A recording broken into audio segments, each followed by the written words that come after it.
ମାନେ ମାନେ ରାଜ୍ୟ ସରକାରଙ୍କ ତରଫରୁ ହରି ଧାନ ଯେଉଁ ସଂଗ୍ରହ ହବ ଚଳିତ ବର୍ଷ ଆମର ଅଗଷ୍ଟ 10 ତାରିଖରୁ ଏଠି ଚାଷୀମାନଙ୍କର ପଞ୍ଜୀକରଣ କରାହେଉଛି।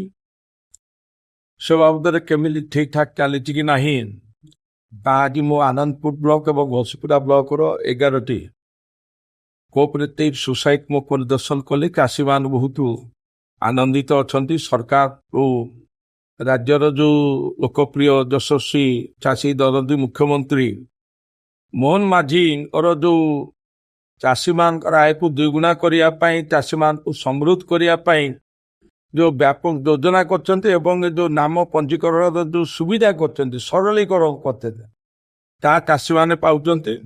ଏବଂ ଚାଷୀମାନଙ୍କର ସବୁ କୋଅପରେଟିଭ ସୋସାଇଟି ପାଖରେ ଧାନ ପଞ୍ଜୀକରଣ କରିବା ପାଇଁ ବ୍ୟାପକ ଭିଡ଼ ବି ଲାଗି ରହିଛି। ଏବଂ ଏ ସମୟରେ ଚାଷୀମାନଙ୍କ ସହିତ ମୁଁ ଆଲୋଚନା ବି କଲି। ଆଲୋଚନା ସମୟରେ ଚାଷୀମାନଙ୍କର ଗୋଟିଏ ଅଭିଯୋଗ ଥିଲା ଯେ ସର୍ଭର ଡାଉନ୍ ଥିବା କାରଣରୁ ପଞ୍ଜୀକରଣ କରିବାରେ ବିଳମ୍ବ ହେଉଛି।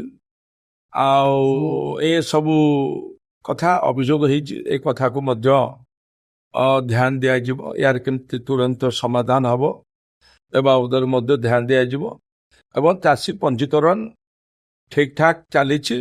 ଚାଷୀମାନେ ସନ୍ତୋଷ ପ୍ରକାଶ କରୁଛନ୍ତି।